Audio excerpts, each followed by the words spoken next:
Hi, I'm David Madawo with Urban Zoo, and I'm here with an exclusive interview. Arlo Maverick for Ego Magazine. How are you doing, man? I'm doing good. How It's are been you? a while. Yes. Well, let's dive into it. So, first of all, you're one of our oldest artists on this roster here. When you started, what was the scene like back then? The ability to reach out to other markets wasn't there as well too. There was a lot more shows happening at that point in time though. So I think that there um, were some things that aren't necessarily there today that aren't necessarily good or bad. Smaller community, less people rapping, not as much access to studios.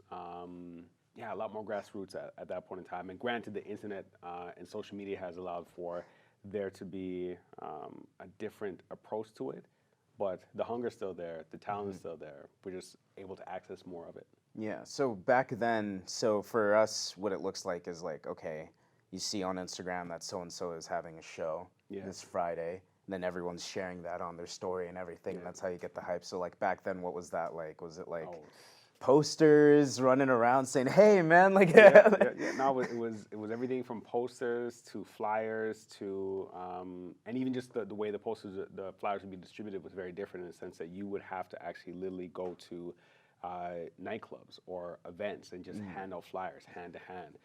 So there was more of a personal connection at that point in time where if you were inviting somebody to a show, then you had to actually like you or your street team would Yeah. actually have to make that invitation, you know? Even something as simple as just having like voicemails where people would call my voicemail and I'd have whatever event we were promoting at that time as my voicemail message. So then people would be That's like, oh, crazy. shoot, that's cool. You got an event going on. We also had a lot more access to media at that point in time because things like A Channel would allow us to come on and do performances. There used to be a thing called Wired that would allow artists to come through and do performances and interviews. And so that really helped us reach out to a larger audience that wasn't necessarily part of the hip hop community. In the beginning, we had a lot of support, you know, and we still have support still to this day as far as doing music. But I say that just in the sense that our city has gotten behind us. I think that it's hard to say that it's hard to say that our city doesn't support us when you think about it. Like, and I'll use Drake as an example, right? Where he took hip hop and where he took Canadian hip hop is something that none of us would have imagined, right? That's very true. And one of the things that we have to realize is that as a country creating music and in any art form, we have to create a self-esteem as a country where we believe in ourselves enough for us to believe in somebody else. Yeah. Because a lot of times we don't believe enough in ourselves for us to be like, yo, this guy Drake, of course he could be the best. Of course he could be the biggest star in the world because we can't see ourselves being that. We almost get shocked when we see Canadians go super far. We're like, they're Canadian? Yeah, no, and that shouldn't be the case, right? So I think that as a city, for me, I always look at it from the standpoint of, I'm gonna treat you like as if you're Jay-Z. I'm gonna treat you as if you're Beyonce. I'm gonna treat you as if you're Drake, because at the end of the day, if I don't give you the support for you to get to that point there, Yeah. then I am working against you. One man has changed what Toronto is known for. And it's not to say that we can't do it here, but those mechanisms have to be in place, and as a community, we have to be working with each other. And part of that is making sure that we change this whole perception of what support is, right? You don't support Beyonce, you listen to Beyonce. Yeah. You don't support Kanye West, you listen to Kanye West. You support Arlo Maverick, you support Moto, you support so-and-so. We need to dead that. We Yeah. need to make sure that the music is at a caliber that we don't feel obligated to listen to it. Yeah. We just want to listen to it. Totally. Because it's good music. Yeah, you know? I've seen that in the city here. It becomes a thing of like, well, we know homie, he's homie, so we got to listen to it. It's just like a certain point. It's like, I mean, yeah, but You and I are sitting here. yeah. A couple years ago, reached out to Moto, hey, do a music video for more. Yeah. And he connected you. Yeah. And here we are now, right? Imagine you would have said, you know what? I want to get paid more money. But now I can't afford to pay you, right? Yeah. But how much value have we brought to each other's lives since that time period? So much. Yeah, literally. Right? So a lot of it is finding ways to pay it forward, finding ways to Spread the wealth. Yeah. spread the wealth and create opportunities. Because sometimes we're so focused on getting the opportunity that we don't realize that if we create an opportunity for somebody else, that might actually come back to help us later on through another opportunity. right? Definitely. I found it interesting to find that you're on the JUNO Rap Advisory Committee. Yes, yes, yes. Yeah. So like, how did you get chosen for that, and what does that entail? Like, This is back in 2010, actually, that I became part of that.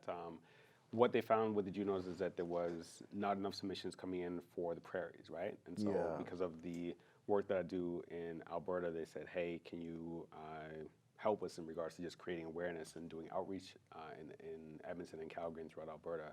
And so pretty much what my job is to do is that when the JUNOs come around, when submission time is happening, I reach out to different artists, let them know the steps that's needed for them to actually apply, encourage them if they've released something within that time period, and then if they have any questions, they could ask me in regards to that. Then pretty much from there, we then go through a process where we listen to all the stuff that comes through, because we have to make sure that it actually fits within the hip-hop category, because especially with hip-hop becoming more melodic, sometimes you'll have an artist who should be in the R&B category, but they submitted for the rap category, so then we'll reach out to them and just be like, hey, maybe you should consider being in this category because you would have a better chance with the judges, so on and so forth. I also put forth recommendations for people who could be judges for that. you have some pretty notable tours under your belt. You want to explain some of those tours? My favorite one to talk about is South Korea. South Korea, yeah. Seeing an Edmonton dude, a black Edmonton dude, going all the way to South Korea, you know, like, you know, that's crazy. Yeah, no, it was South Korea was a culture shock. We didn't know what to expect.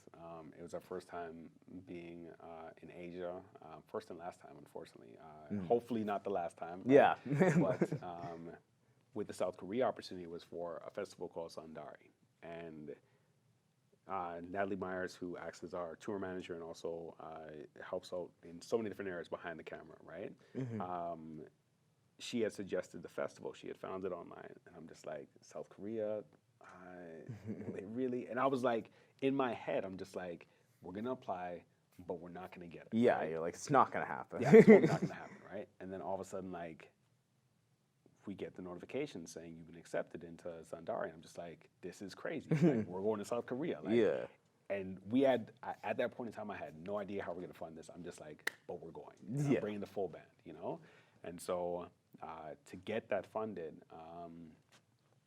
we ended up doing a GoFundMe campaign, applied for grants as well too, something that as Canadians we're extremely fortunate to have. Really lucky, yeah. And then the rest of it was just like out of pocket, you know, which I definitely took a hit. Yeah. 'Cause it's expensive bringing 9 people over to South Korea. But, Yeah. It was an amazing trip that allowed us to see where we can go to, you know. And there's a song that I have that I'll probably be releasing within like the coming months or so called the War Tour.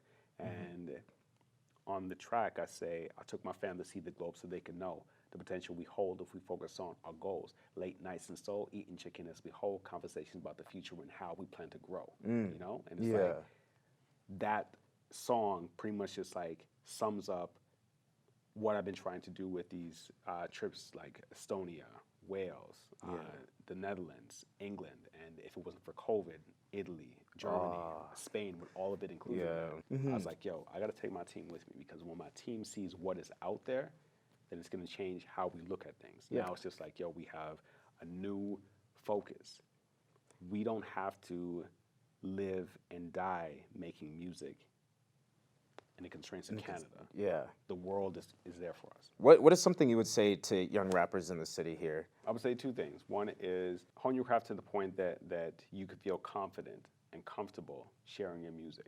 We feel the need to have disclaimers in our music, because it's just like, well, the mix isn't, and it's just like, yo, like, let the people decide what they want about the music. The second piece of advice, study the music business and surround yourself with people who understand it but are looking out for your best interest. Your team plays a big role, but you have to educate yourself enough to know how to select the right team.